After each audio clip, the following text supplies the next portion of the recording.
There's a fundamental problem with our medical exam system. NEET का भैया paper available है Telegram. किसी को ट्रस्ट हो ही नहीं रहा कि ये पेपर लीक नहीं होगा।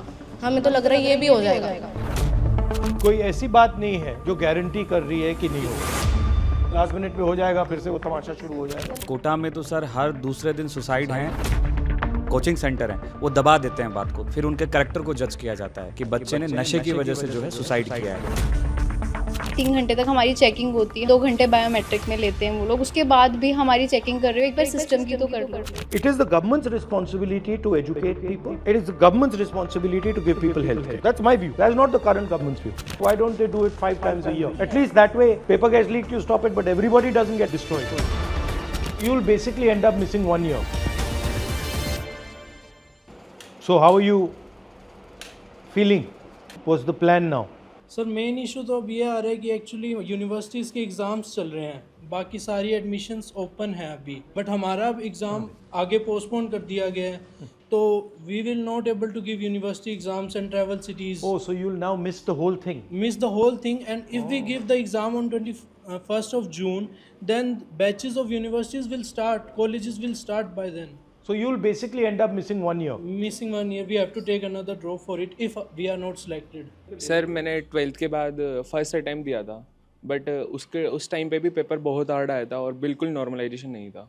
बट अब मेरा ट्रस्ट ही नहीं है बिल्कुल कंडक्टिंग बॉडी पे कि मैं दोबारा एग्ज़ाम दूँ। तो अब कैसे मेरे को ट्रस्ट दिलाओगे कि मेरे को वापस अपने सपने देखने चाहिए? कंडक्टिंग बॉडी है वो खुद ऐसे अपना एक्सेप्ट तो नहीं कर रही है डायरेक्टली कि उन्होंने पेपर लीक करवाया, बट सर लीक हुआ कैसे एग्जैक्टली? सर एग्जैक्टली तो कंडक्टिंग बॉडी के थ्रू ही कोई मेंबर था, उसके थ्रू पेपर गया, फिर वो इंडिया में पुणे के थ्रू जैसा हमें पता चला है वो शिखर में पहुंचा। वहाँ पर वो बहुत इजीली वेरी चीप कॉस्ट पे सर 20,000 सिर्फ 20,000 में वो पेपर बच्चों को बेचा गया। उसके बाद वहाँ से बहुत ज़्यादा, और ये कैसे व्हाट्सएप से व्हाट्सएप ग्रुप से? हाँ ऑनलाइन। और सर जैसे रीनीट का पेपर भी लीक हो रहा है, वो ऑलरेडी न्यूज़ बन गया, तो उनका कोई ट्रस्ट ही नहीं। बोले रीनीट का भैया पेपर अवेलेबल है टेलीग्राम। सर जब सिस्टम पे इतना सारा फैसिलिटी है, वो सब अपने आप ट्रैक कर सकता है पेपर किधर से कहाँ कैसे लीक हो रहा है। एक नॉर्मल स्टूडेंट पेपर को ट्रेस कर पा रहा है कि वो कहाँ लीक होगा, कैसे मिलेगा, तो सिस्टम क्यों नहीं कर पा रहा है कि हम कैसे पता लगा पाएँ कि किसके थ्रू पेपर लीक हुआ, कैसे हुआ? ट्रस्ट ही ब्रेक हो गया सर। ट्रस्ट ब्रेक हो गया। पूरी लाइफ हमारी डिपेंड करती है उस पर कि हम एक डॉक्टर बन सकते हैं या नहीं बनेंगे, और ये ट्रस्ट ही हमारा ब्रेक हो गया। ना हमारे अंदर से स्ट्रेंथ है हमारे अंदर कि हम दोबारा मेंटली दोबारा प्रिपेयर करें, और ये 1 साल फिर से हम ड्रॉप लेंगे ही, क्योंकि अगर हम नहीं हुए सिलेक्ट तो हमारे पास कुछ नहीं रहेगा। हम हर साइड से हम लेस है, कुछ कर ही नहीं सकते। हम ट्रस्ट ब्रेक हो गया, किसी को ट्रस्ट हो ही नहीं रहा कि ये पेपर लीक नहीं होगा। हमें तो लग रहा है ये भी हो जाएगा। कोई ऐसी बात नहीं है जो गारंटी कर रही है कि नहीं होगा। तो आपको मालूम नहीं होगा या नहीं होगा, लास्ट मिनट पे हो जाएगा, फिर से वो तमाशा शुरू हो जाएगा। सर लास्ट ईयर भी हुआ था, तब इन्होंने सेलेक्टेड जो सेंटर्स थे उन बच्चों का री करा दिया था।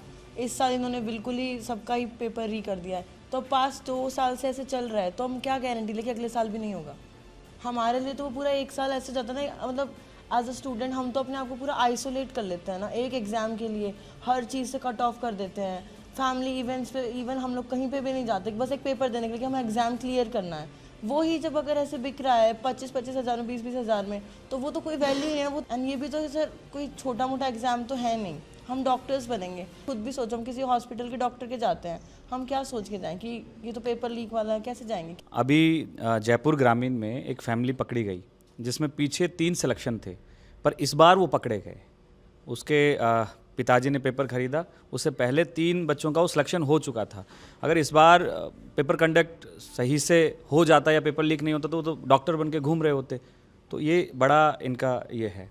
तो और कोटा में तो सर हर दूसरे दिन सुसाइड हैं, और ऐसी स्थिति बन गई कि कोटा वाले जो कोचिंग सेंटर हैं वो दबा देते हैं बात को, थाने से लेके और सब कुछ, फिर उनके कैरेक्टर को जज किया जाता है कि बच्चे ने नशे की वजह से जो है सुसाइड किया है, या फिर कोई उनका लव अफेयर की वजह से सुसाइड किया है। जो एक्चुअल बात होती है वो आती नहीं है, और ये सीकर में भी होने लगा है और कोटा में भी होने लगा है। लगभग यही नाम दिया जा रहा है। इतना ज़्यादा पॉलिटिकल प्रेशर है सरकार का वहाँ पे कि अगर थोड़ा सा भी मीडिया में आ गया तो बस पहुँच जाते हैं, डरा रहे हैं। हाँ बट दबाने से रिजॉल्व नहीं होगा ना, आप दबाते जाओ रिजॉल्व नहीं होगा, आपको रिजॉल्व करना है। सर जैसे टोटल मार्क्स 720 होते हैं, बट ये सारे एस्पिरेंट बैठे हैं, इनको पूछो कि अगर किसी की मैक्सिमम सारा सिलेबस आता है ना तो 500 प्लस वो चला जाता है। 500 से लेके सिलेक्शन तक सर उतना ही रहता है कि अपना एग्ज़ाम कैसे गया 3 घंटे, उस टाइम वाला वो मेन होता है सिलेक्शन में, कि अगर आपको सारा सिलेबस चाहे आता है, वो अगर 3 घंटे में अगर कुछ भी आपका ख़राब हो गया, टाइम वेस्ट हो गया या ध्यान नहीं लगा तो वो ज़ीरो हो जाता है। तो रीनीट देना मतलब सर एग्ज़ाम वापस नहीं है तो पूरा सिलेक्शन प्रोसेस ही वापस हो गया। And so mainly we are coming from a middle class family, and if we are talking about girls, तो उसमें इतनी फ्रीडम नहीं मिलती है हम लड़कियों को, लाइक कि इतने साल तक तुम बार बार रिपीट ड्रॉप करते रहो, वापस पढ़ते रहो, और उसके बाद अगर पेरेंट्स हमें पढ़ने भी देते हैं तो like we need money for institutes and all, जिसमें बहुत हाई लेवल के उन्होंने दे रखे हैं। जितने भी इंस्टीट्यूट्स हैं उनकी फ़ीस इतनी ज़्यादा हाई है, लाइक इन लैक्स, तो वो लोग हर कोई कैसे अफोर्ड करेगा। और सेकंड थिंग कि हमें ये चीज़ मिल भी जाती है तो सेफ्टी नहीं होती, और उसके बाद अब हम वहाँ जाकर 3 घंटे पहले एग्ज़ाम के पहले खड़े हो जाते हैं, और उसके बाद 3 घंटे तक हमारी चेकिंग होती है, हमारा सब होता है, 2 घंटे बायोमेट्रिक में लेते हैं वो लोग, उसके बाद भी हमारी चेकिंग कर रहे हो, एक बार सिस्टम की तो कर लो। आप डॉक्टर क्यों बनना चाहते हैं? मेरी ग्रैंड मदर हार्ट अटैक से डेथ हो गई उनकी लास्ट ईयर, तो मेरा ड्रीम ये है कि मैं अगर डॉक्टर बनती हूँ तो जहाँ जो लोग हॉस्पिटल्स प्रोवाइड नहीं कर पा रहे हैं, जहाँ डॉक्टर्स नहीं हैं, मैं वहाँ जाकर उनकी हेल्प कर सकूँ।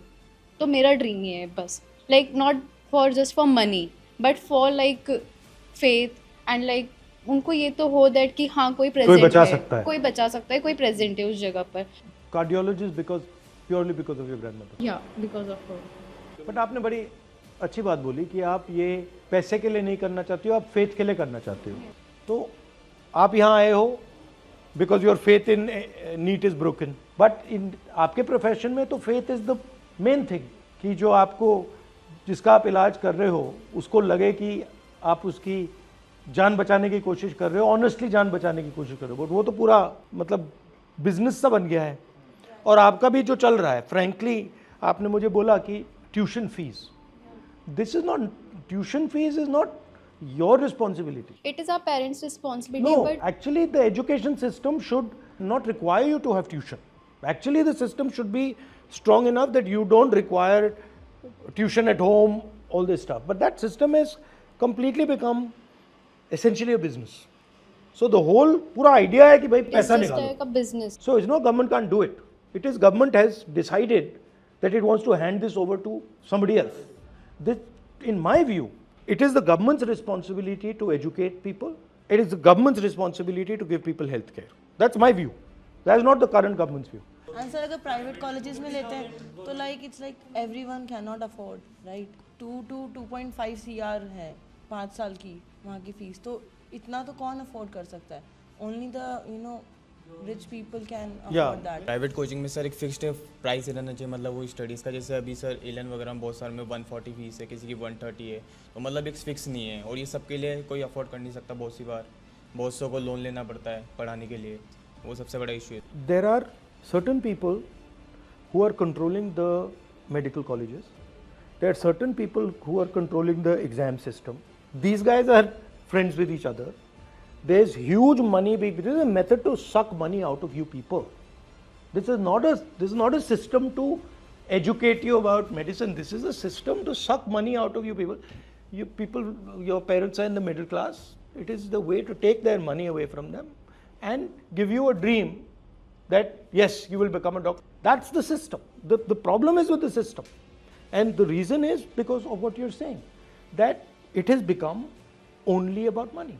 It is not about caring for people. It is not about compassion. It is not for treating people. Like for example, she's got a very beautiful sentiment.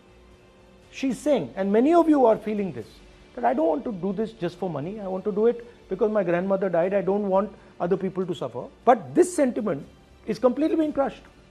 There's a fundamental problem with our medical system. There's a fundamental problem with our medical exam system. And it's not going to be fixed by small maneuvers. It's going to be fixed. It's got to be fixed once and for all properly. और ये जो exam है इसको एक ही दिन पे क्यों करते हैं? Why don't they do it 5 times a year or 7 times a year? At least that way paper gets leaked, you stop it, but everybody doesn't get destroyed. Sir 2 बार भी होगा तब भी काम चल जाएगा। जेई होता है, जैसे जेई 2 बार होता है, 6 मंथ के स्पैन में होता है। नीट भी अगर 2 बार हो तो भी चल जाएगा, पर होता ही एक बार है तो वो तो पूरा एक ईयर एक तरीके से खराब ही हो जाता है पूरा। पूरा सेंट्रलाइज कर दिया और फिर एक दिन पे कर रहे हैं, तो अगर डैमेज होगा तो सब मरेंगे।